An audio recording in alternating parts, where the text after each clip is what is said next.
This is the story of the Nutcracker. It is a story of romance, adventure, battles, love, and dancing. Lots of dancing. Beautiful, breathtaking, and magical dancing. But mostly, it is a story about the magic of Christmas. This story starts on Christmas Eve. Many years ago, in a land far away, where a young girl named Clara is happily looking forward to her family's big Christmas celebration. Clara helped her mother prepare everything for the party. The big Christmas tree was wonderfully decorated with all sorts of sparkly ornaments and lights. There were so many candy canes and treats hanging from the tree. Clara thought they could never all be eaten. Clara and her mother made a feast of their favorite Christmas foods for everyone to eat. There was roaring fire in the fireplace, and Christmas music could be heard throughout the house. Clara was happy. She loved parties, and she loved Christmas. And today they were both. Clara was so happy that she even felt happy to be playing with her little brother, Fred, and his toy soldiers. Soon, the guests started to arrive. Everybody was dressed for Christmas party, and Clara loved the fancy outfits. The party-goers were all full of Christmas cheer. They were laughing and singing Christmas carols and just having an all-around great time. Suddenly, the door burst open. There was Clara's favorite uncle, Uncle Dross. He was dressed in a beautiful Christmas suit and had a big box in his arms. It was all wrapped up in shiny paper and bows. He had helpers with him, and they carried in 3 more big boxes that were also wrapped up beautifully. The helpers placed the packages with Uncle Dross and then slipped out of the room. Uncle Dross was a toy maker and always brought wonderful magical gifts. All the kids were so excited to see what Uncle Dross had brought. They were clapping and jumping up and down.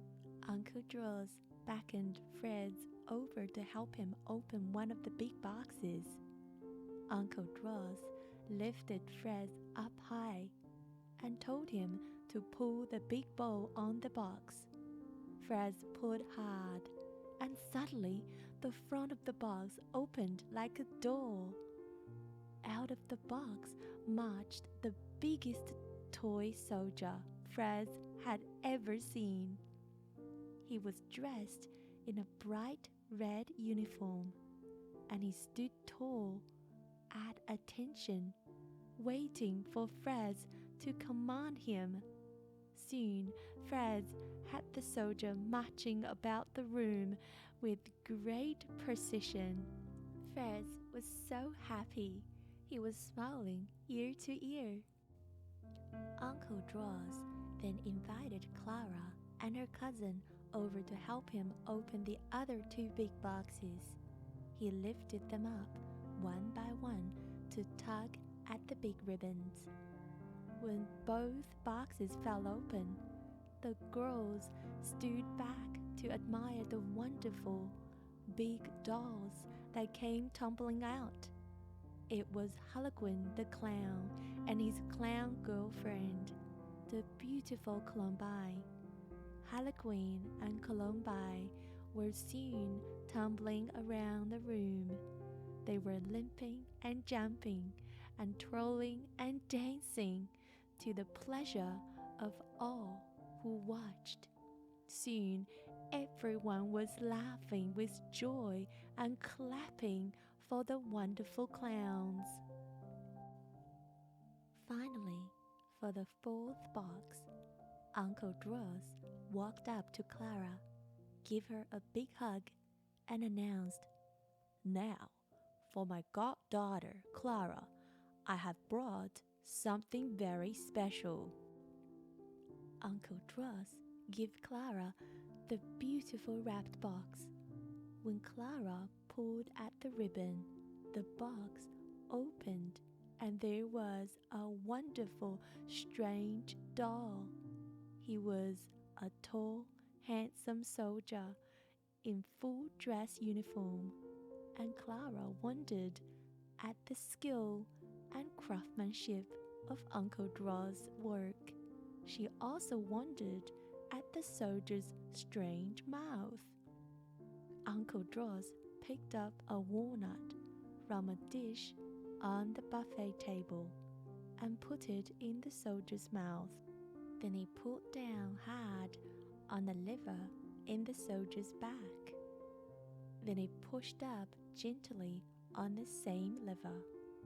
The mouth opened up to reveal the walnut. Only now it was cracked open, so you could easily enjoy the tasty treat inside. "He is a nutcracker!" exclaimed Uncle Dross. Everyone laughed and clapped. Clara hugged her new favorite toy and said, "Thank you, Uncle Dross. I love him and I love you." She then gave Uncle Dross a big hug and a kiss. Uncle Dross whispered in her ear, "Be very careful with him, dear. He is very special. He is filled to the brim with Christmas magic." It was getting late and time for bed. As you know yourself, every child has a hard time falling asleep on Christmas Eve because they are so excited. Tonight, Clara found it nearly impossible. She was so happy with her new Nutcracker that she missed him even though he was just downstairs near the Christmas tree. It seemed like hours had passed, and Clara just couldn't stop thinking about the Nutcracker. Finally, she decided she would sneak downstairs and get him. She crept lightly down the hall to the top of the stairs. All the lights were out, and she was a little scared. She finally braved her way downstairs and into the family room. There, under the lights of the Christmas tree, her Nutcracker stood at attention. She picked him up, carried him to the couch, and snuggled him into her arms. Quick as a blink, she was sound asleep. Clara awoke with a start. It was still night, still dark outside, and she was alone in the room. At least she thought she was alone. But then something caught her eye. The toys were moving. The soldiers were marching, led by the Nutcracker. The clowns were dancing about the room. Everything was alive. Even more shocking to her, Clara realized she was the same size as the toys. It was like she was one of them. Suddenly, she jumped. She couldn't believe what she saw sneaking up under the tree.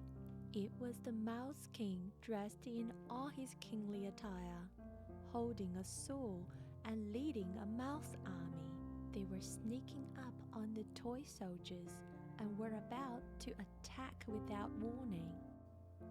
Clara yelled in fear for the toy soldiers, alerting them to their imminent danger. The Mouse Army charged forward, led by the Mouse King.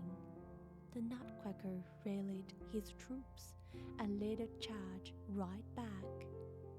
It was a furious battle, and for a while it seemed the Mouse Army might prevail. But the valiant Nutcracker led his toy soldier with skill. The toy soldiers fought hard, eventually gaining the upper hand and pushing the Mouse Army back. The Nutcracker found he was locked in a sword fight with the Mouse King, and the two battled furiously. Clara was filled with concern for her beautiful Nutcracker and was so upset that she pulled off her slipper and threw it at the Mouse King. Her slipper bounced off the Mouse King's crown and distracted him just enough for the Nutcracker to gain the advantage and defeat the Mouse King.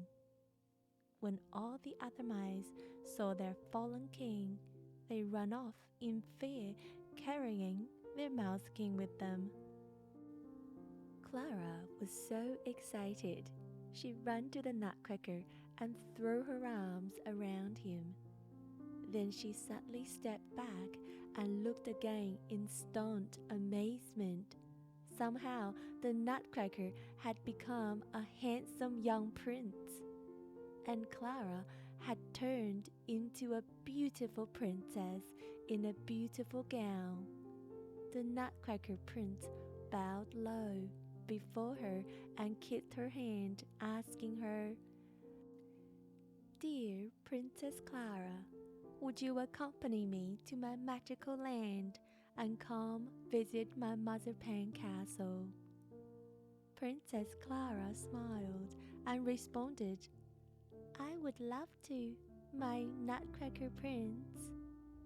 As Princess Clara turned and looked, she realized they were now in a beautiful world of ice and snow with soft, giant snowflakes falling down around them. The Nutcracker prince led Princess Clara to his boat, and they sailed down a river of honey. The ice and snow melted away behind them as they traveled to the land of sweets and treats. After a beautiful sail through this magical land, Princess Clara and the Nutcracker prince came to a marzipan castle. At the castle, they were greeted by the Sugar Plum Fairy and all her ladies in waiting. Princess Clara was in awe. The castle was beautiful. The Sugar Plum Fairy was most beautiful, and the Nutcracker prince was obviously the prince of all this magical land. The Sugar Plum Fairy invited them to sit on a magnificent throne and enjoy a feast of the best that the land of sweets and treats had to offer. There was to be a celebration dance in their honor. The first dance were the hot chocolates. Their outfits were swirling dark chocolate and fluffy whipped cream with marshmallow decorations. They danced the dance of Spanish fandango, dancers with swirling fun and splashes of sweetness. Princess Clara clapped with joy. Next to dance were the mysterious dark Arabian coffees. Mystical and magical, they moved with a graceful elegance. Princess Clara was entranced by the beauty of their dance and almost cried when their dance ended. Then the Chinese tea dancers came out and performed the happy and playful ritual of their Eastern dance. They twirled, high-stepped, and seemed to enjoy dancing so much that Princess Clara felt like jumping up and dancing right along. By the time they had finished, Princess Clara was exhausted just from dancing along in her mind. After the Chinese tea dancers completed their dance, a beautiful Russian bambushka doll appeared that twirled and danced to a lilting Russian tune. To Princess Clara's delight, the doll suddenly popped open to let out a slightly smaller doll. The two dolls danced for a moment when pop! The new smaller doll popped open to let out a slightly smaller doll. Now there were 3 dancing dolls until, pop, it happened again and again and again, with every new doll popping open and letting out a smaller doll until there were 9 dolls. Each beautiful doll was slightly smaller than the one before it, and they were all dancing and twirling to the music. It was so magical that Princess Clara nearly fainted from joy. The dancing went on and on for so long it was as if this one night lasted for many days. Princess Clara realized it was time she should be heading home. But just as she was preparing to go, a handsome cavalier strode into the party and began dancing with the Sugar Plum Fairy. All the ladies in waiting and all the other dancers drew back and watched as the stunning twosome danced a dance that would be remembered for generations. With the conclusion of the dance of the Sugar Plum Fairy, it was now truly time to go. Princess Clara bid all her new friends goodbye and set sail for home.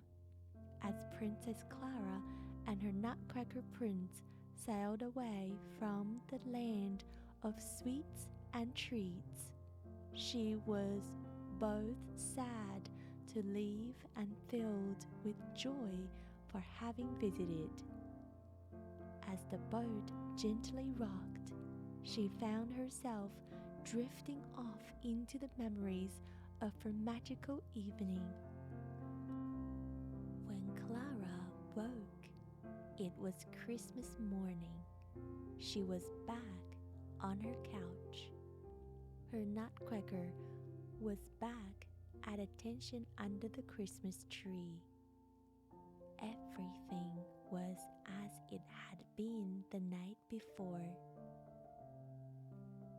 It was all a dream, she thought. But was it? As Clara sat up on the couch and looked closer at her Nutcracker, he seemed to be smiling. But was he? She wasn't sure. She wasn't sure until she reached into the pocket of her nightgown and found a handful of delicious sweets and treats. The end. Thank you for listening, boys and girls. This was the story, The Nutcracker. Have a good night. Sweet dream from your story fairies.